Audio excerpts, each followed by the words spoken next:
Business Brain, episode 529 for Casual Friday, March 1st, National Day of Unplugging 2024.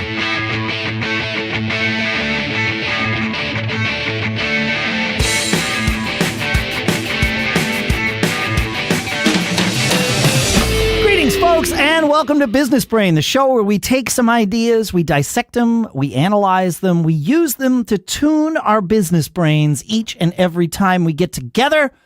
Sponsors for this episode include GoSquaredAway.com/contact, which empowers highly educated military spouses to become your trusted remote executive assistants. We will talk more about that in a little bit. For now, here in Durham, New Hampshire, I'm Dave Hamilton. And I'm Shannon Jean. I'm still out here in Lafayette. How you doing, man? I'm good. National Day of Unplugging happening on a Casual Friday reminds me to ask you, are you still doing No Phone Fridays? Absolutely not.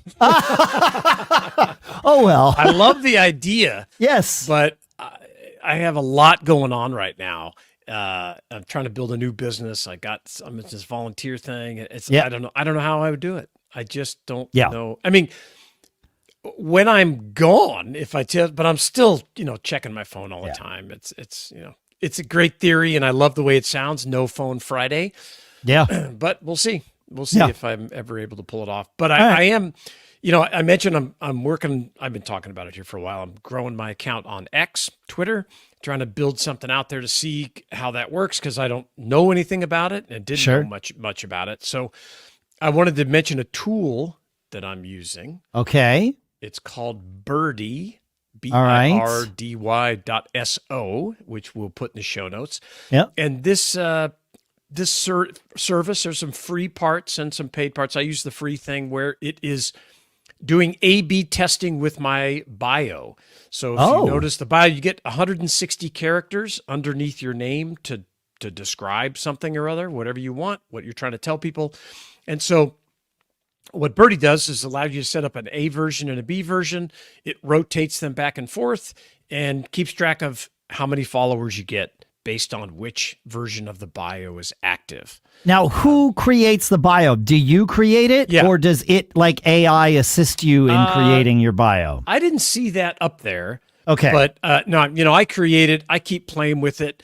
I was questioning because, I finally got over 1,000 followers. I've been grinding it out and just really trying to drill down and analytically think what works, what doesn't, how am I doing this and all this stuff. But this is a great little app and I don't use anything but the bio. If you change it'll do everything. It'll change your name. It'll change an image, a photo, but any of those changes, you lose your blue check for a few days while they verify you again. Sure. So that's a different animal, but your bio, your background image, and if you're a premium plus member, you get an extended bio that you can go down and on X. But this for $10 a month, it's kind of an interesting thing. Somebody recommended it to me that has like 70,000 followers, so they're doing something right. And I've been playing around with learning new tools as I educate myself. I often say I really enjoy starting over at zero again. Yeah. And I've been fortunate to be able to do it a bunch of times in my life. Sometimes I never get beyond zero. That happens, right? You use the word fortunate, and I'm not going to take that away from you. That's your description of your life, and I wouldn't disagree with it either.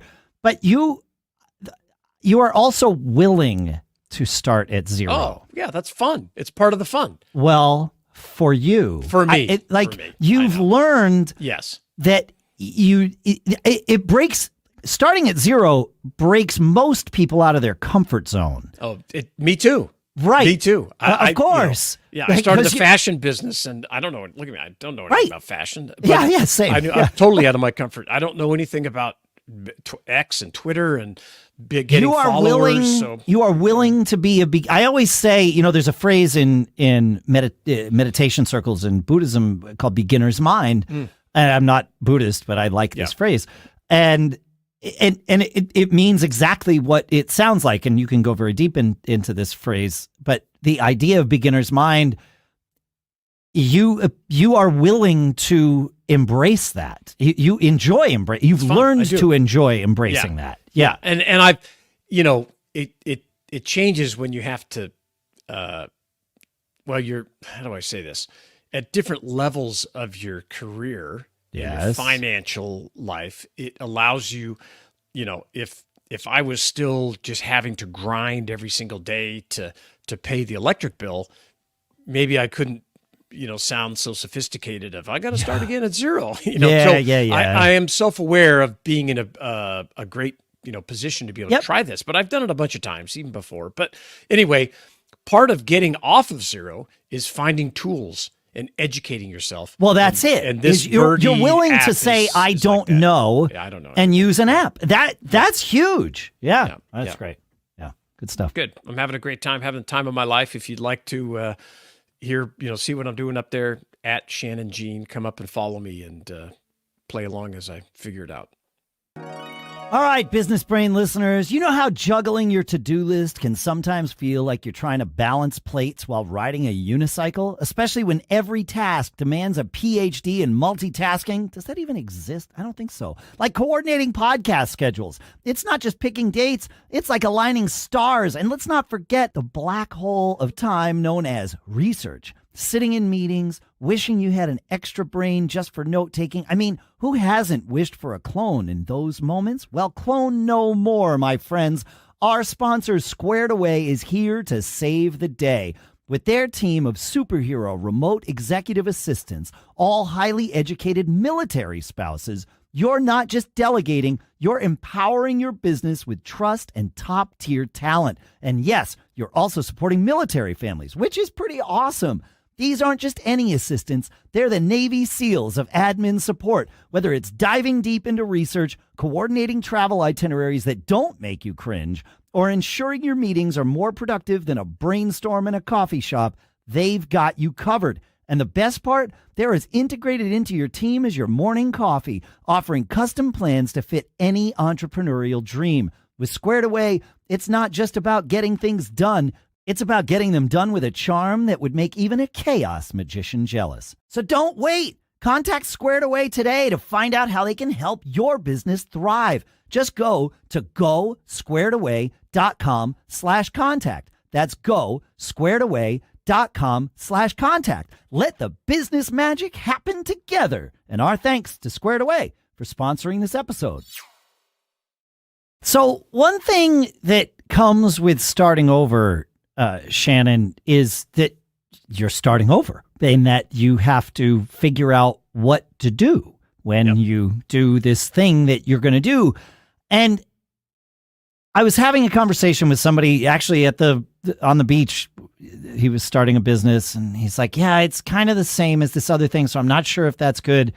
And I'm like, oh man, like, don't look for a unique idea. And I gave him my ideas, or if you want an idea to be worth $100, write it on a $100 bill. Like, ideas aren't worth anything. It's all about execution. True. And your execution is going to be different than someone else's, even if you are using the same idea. And if it's not going to be different than someone else's, if you're looking at somebody else and saying, well, they did it perfectly and exactly the way I would do it, that might be the thing where you would say, I got to find a differentiator. I got to find where I can put me into this. But imitating people, I think, is a good thing, right? I agree. Remember when we had Greg Mercer from Jungle Scout on the show? Yeah. And one of the reasons I reached out to him is because I was super impressed that his business analyzes Amazon sales and gives you a ton of data. And his thing was, okay, let's show how it works and that it does work. I'm going to find a product on Amazon, look at what they're doing, imitate what they're doing, but change it a little bit. I don't know anything about this. And I mean, talk about a crazy product. He picked bamboo skewers, giant big bamboo skewers for like marshmallows around the campfire, that kind of thing. So and I'm sure this is still up at junglescout.com. He did a whole series of videos of looking at it going, okay, what can I learn from this? And he imitated, but then he improved upon it and he made it different. He said, okay, let's do a bundle and let's include this and let's do this. And he tried something. So as a phrase I've heard, imitation before implementation, or those kinds of things, where I think that's where it always starts, right? I mean, I think we could find exceptions to this, right? Where people do something completely out of whole cloth that in their mind, at least not consciously, perhaps subconsciously, but not consciously. Even like the iPhone. Oh, the greatest product ever, so to speak, right? Sold Apple hasn't created other than, and even this I would argue, other than the first product, right? The Apple computer, right? The Apple II. That was the first all-in-one bundled personal computer. Yes. But it was created that way because they had seen the kit-based personal computers and said, we could do this better. So even, I know they get credit for like being the first personal computer. I don't think that's true. And the Mac OS, I mean, they borrowed that from Xerox and all this kind of, so over and over. Everything is an iteration from Apple on other people's things and also on their own things. But they weren't the first with a smartphone. They weren't the first with a graphical interface. They weren't the first with a smart watch. They weren't the first with a smart tablet. They weren't, headset, none of it. Yep. That should never stop you. No. And that's how, like, my background before I got into tech was I owned a construction business, a landscape construction business. Yeah. And I wanted to get into tech. And I was like, how do I do this? And nobody would hire me. I had no skills. I was just young and just all I had was a big mouth. But I finally got this guy to listen to me. He wouldn't hire me. I don't have the money to hire you. And I just volunteered. And I said, okay, let me just come to your office and sit there and I'll help. I'll answer the phone. I'll take out the trash, whatever it is. Let me volunteer. Yep. He said, okay, no problem. So me and a buddy, we volunteered. I convinced this guy, Chris, to come with me. And I kind of focused on sales. He focused on the back tech, engineering stuff. And I just observed and I watched this guy in his business. And I said, I can do this. Not only can I do this, I can do it better. And I didn't do it there. I moved because that was a college town. And in the beginning, I thought his model, which was kind of a home, local repair, sales kind of business, that was my model. I was like, I'm going to do this. Quickly, as we rode the wave of the internet, it all blew up. And I realized limiting myself to that model would have been a mistake. Would have been a mistake, yeah. Yeah. But I just imitated him at the beginning because I didn't know what to do. So like if you want to be in the printing business, go, find somebody in that business. If you want to be an influencer, reach out to an influencer. And people, they would like to help.